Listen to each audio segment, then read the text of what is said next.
हाथी और बकरी की कहानी, एलिफेंट एंड गोट स्टोरी। इन हिंदी।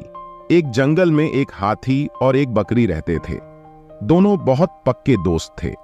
दोनों साथ में मिलकर हर दिन खाने की तलाश करते और साथ में ही खाते थे। एक दिन दोनों खाने की तलाश में अपने जंगल से बहुत दूर निकल गए। वहां उन्हें एक तालाब दिखाई दिया। उसी तालाब के किनारे एक बेर का पेड़ था। बेर का पेड़ देखकर हाथी और बकरी बहुत खुश हुए। वह दोनों बेर के पेड़ के पास गए। फिर हाथी ने अपनी सूंड से बेर के पेड़ को जोर से हिलाया और जमीन पर ढेर सारे पके हुए बेर गिरने लगे। बकरी जल्दी जल्दी गिरे हुए बेरों को इकट्ठा करने लगी। संयोगवश उसी बेर के पेड़ पर एक चिड़िया का घोंसला भी था, जिसमें चिड़िया का एक बच्चा सो रहा था और चिड़िया दाने की खोज में कहीं गई हुई थी।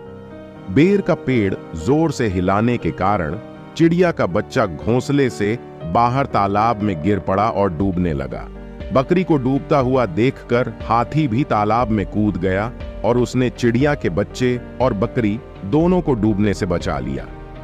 इतने में चिड़िया भी वहां पर आ गई थी और वह अपने बच्चे को सही सलामत देखकर बहुत खुश हुई।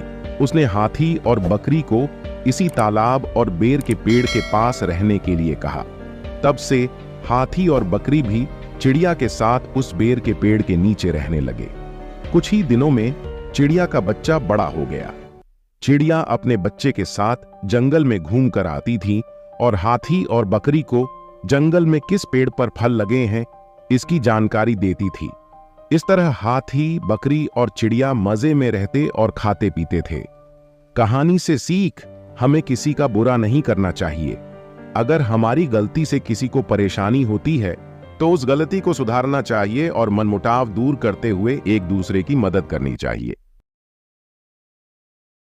ऐसे ही वीडियो को देखने के लिए चैनल को सब्सक्राइब करें।